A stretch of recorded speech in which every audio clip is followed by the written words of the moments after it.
Good morning viewers, मैं सिमरन केबी studies और आज मैं आपके लिए लेकर आई हूँ रीजनिंग। और आज जो चैप्टर हम पढ़ने वाले हैं वो क्या है, लॉजिकल वेन डायग्राम। तो चलिए हम स्टार्ट करते हैं अपना आज का क्वेश्चन। मैंने पहले भी इस चैप्टर का लॉजिकल वेन डायग्राम का एक क्लास लिया है, जिसने वीडियो नहीं देखा वो जाके मेरे प्लेलिस्ट पे वीडियो देख ले।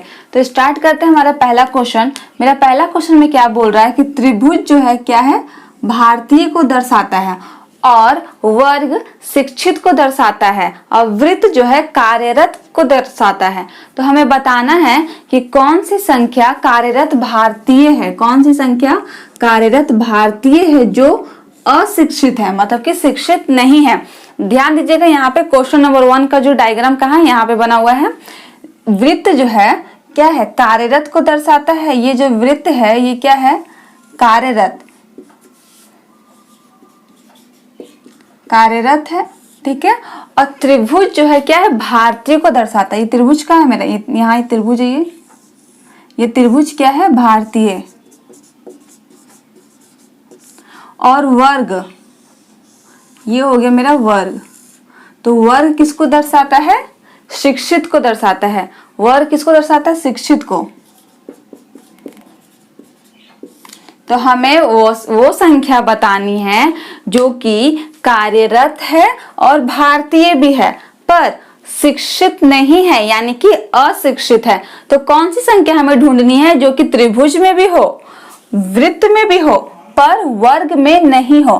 तो आप देख लीजिए, 1 क्या है, सिर्फ त्रिभुज में है, 5 सिर्फ वर्ग में है और 6 क्या है, सिर्फ वृत्त में है। तो ये तो ऐसे ही छट गए, ये तो आंसर मेरा होगा नहीं।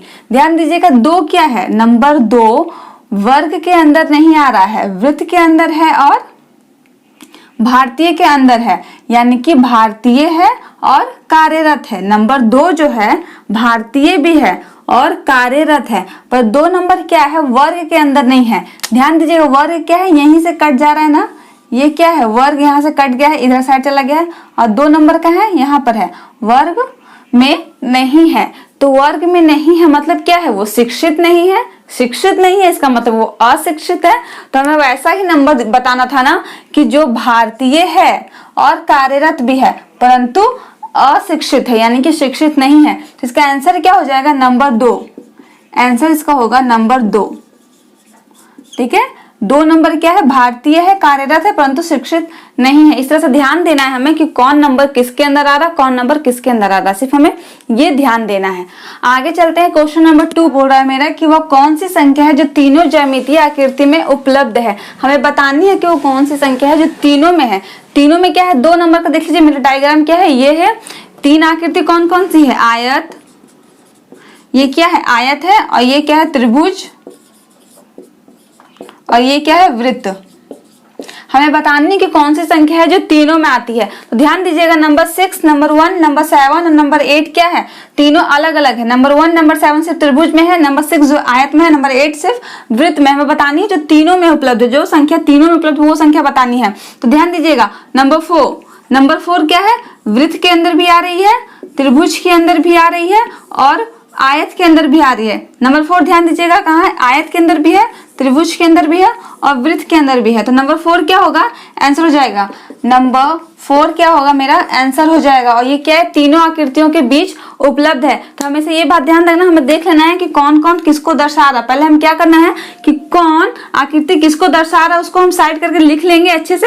उसके बाद फिर ध्यान देना है कि कौन नंबर क्वेश्चन के हिसाब से कि क्या बोल रहा है, आयत में, त्रिभुज में, वृत्त में, तीनों में है। तो हमें ध्यान देना कि कौन सा नंबर है जो तीनों आकृति में आ रही है।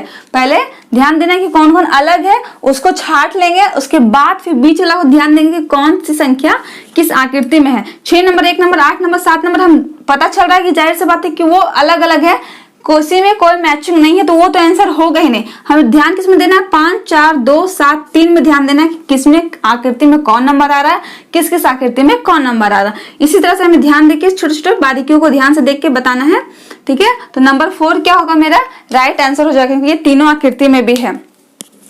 अब चलते हैं हमें क्वेश्चन नंबर 3 की तरफ। क्वेश्चन नंबर 3 क्या बोल रहा है मेरा, क्वेश्चन नंबर 3 से 5 क्या करना है, हमें बताना है कि कौन सी आकृति ऐसी है। आकृति ऑप्शन दिया हुआ है, 4 ऑप्शन ठीक है, इस तरह से 4 ऑप्शन रहेंगे और हमें बताना रहेगा कि कौन सी आकृति ऐसी है जो इन तीनों के बीच में, मतलब परिवार, पुत्र और पुत्रियों के बीच में सही संबंध को दर्शाता है, सही संबंध को दर्शाता है। ठीक है, इस तरह के क्वेश्चन बहुत सारे एग्जाम में आते हैं, रीजनिंग के क्वेश्चन है ये। कौन सी आकृति, 3 से 5 तक का मैंने एक ही साथ ऑप्शन दिया है, 1 2 3 4 ऑप्शन है, इसमें से एक आंसर होगा। तो क्वेश्चन नंबर 3 क्या है, परिवार, पुत्र और पुत्रियां। हमें ध्यान देना है, ठीक है, हमें ध्यान देना है कि परिवार और पुत्र और पुत्रियों के बीच में कौन सा जो डायग्राम है सही फिट होता है। तो ध्यान दीजिएगा, पुत्र क्या है, बॉय, यानी कि हम यहाँ पे ले लेते हैं। ठीक है, इसको हम मिटा देते हैं। इस क्वेश्चन को आपने सब तो सीख ही लिए होंगे, इसे हम हटा दे रहे हैं। ठीक है, यहाँ पे ध्यान दीजिएगा, क्वेश्चन नंबर 3 में क्या है, परिवार, पुत्र और पुत्रियां। परिवार में क्या होता है, पूरा फैमिली होता है, उसके अंदर क्या होती है, पुत्र होते हैं और पुत्रियां भी होती है। पुत्र मतलब कि सन और पुत्रियां मतलब डॉटर। हमें ध्यान देना है कि सन, पुत्र और पुत्री, यानी कि बेटा और बेटी में कोई संबंध नहीं है। ना ही बेटा बेटी हो सकता है, ना ही बेटी बेटा हो सकता है, कुछ भी नहीं, थोड़ा भी नहीं, बहुत ज्यादा कुछ भी नहीं। दोनों क्या है, अलग अलग है, तो दोनों को हम अलग अलग लिखेंगे। और दोनों के बीच में क्या एक और है, परिवार। परिवार के अंदर ही ना दोनों आती हैं, बेटा हो बेटी हो, सब क्या परिवार के अंदर आता है। तो ये क्या हो जाएगा, ये बड़ा वाला वृत्त क्या हो जाएगा, परिवार। तो परिवार एक है, उसके अंदर बेटा भी होगा, उसके अंदर बेटी भी होगी, पर दोनों आपस में कोई संबंध नहीं है, तो दोनों क्या होंगे, अलग अलग होंगे। तो इसका क्वेश्चन नंबर 3 का कौन सा ऑप्शन सही जा रहा है, कौन सा ऑप्शन जा रहा है, तो ऑप्शन नंबर 3। ऑप्शन नंबर क्या है, 3 है इसका राइट आंसर। इस तरह का डायग्राम बनेगा। जब भी संबंध पूछे परिवार, पुत्र और पुत्री में, तो किस तरह का डायग्राम बनेगा, इस तरह का डायग्राम बनेगा। ठीक है, ध्यान रखना है। क्वेश्चन नंबर 4 में क्या बोला है कि महिला, माता और विधवा। क्या है, महिला, माता और विधवा। ये क्या क्वेश्चन नंबर 3 का आंसर हो जाएगा। ये महिला, माता, विधवा के बीच में क्या संबंध है, हमें ये बताना है, वो भी वेन डायग्राम की मदद से। तो हमें एक बात ध्यान में रखना है, दिमाग लगाना है कि माताएं जो है विधवा और महिला, कुछ माताएं जो है विधवा हो सकती है ना, और कुछ विधवा भी है ऐसी हो सकती है जो माता हो। तो इसका कैसे इस तरह से बनेगा, ये हो गई मदर और ये हो गई विधवा।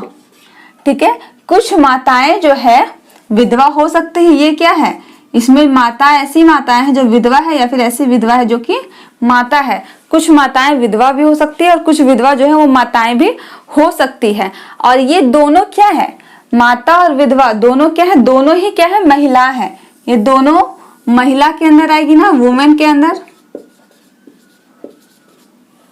ठीक है, तो इसका वेन डायग्राम किस तरह से बनेगा, इस तरह से बनेगा, महिला, माता, ठीक है, सॉरी, माता और विधवा क्या है, आपस में रहेंगे। कुछ माता विधवा हो सकती है और कुछ विधवा माता हो सकती है, और वो पूरा किस में आएगी, महिला में आएगी। ठीक है, पूरा क्या होगी, महिला में आएगी। तो इसका आंसर कौन सा हो जाएगा, ये डायग्राम किस ऑप्शन के साथ मैच कर रहा है, तो ऑप्शन नंबर ए। 4 का आंसर क्या होगा, ऑप्शन नंबर ए इसका राइट आंसर हो जाएगा। ठीक है, क्वेश्चन नंबर 5 में क्या है, संगीतज्ञ, वाद्य शास्त्री और वायलिन वादक। संगीतज्ञ है, वाद्य शास्त्री है और क्या है, वायलिन वादक है।